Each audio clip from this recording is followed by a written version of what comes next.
Hi అండి. ఇవాళ మాకు చిన్ని కృష్ణయ్యకి అలాగే వెంకటేశ్వర స్వామికి ఇవాళ తులసిమాల అయితే సమర్పించానండి.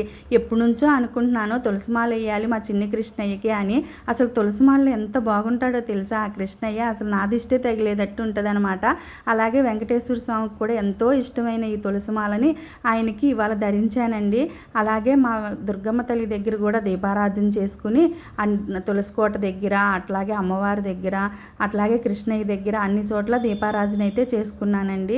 అలాగే దేవుడి గుట్లో కూడా దీపారాజుని వెలిగిచ్చేసాను అనమాట. మా కృష్ణయ్యని చూస్తుంటే మాత్రం ఈ రోజంతా నాకు చూడాలనిపిస్తుంది, అంత అందంగా ఉన్నాడు కదా.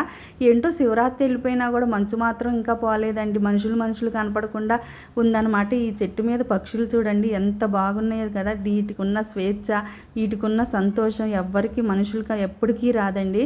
అట్లాగే ఇంట్లో పూజ అంతా కంప్లీట్ అయిపోయిందనమాట. ఇంట్లో దేవుళ్ళకి హారతి ఇచ్చేసి నైవేద్యంగా ఈరోజైతే నేను ఖర్జూర పళ్ళు పెట్టుకున్నాను అనమాట. అమ్మ దగ్గర కూడా హారతి ఇచ్చేసాను.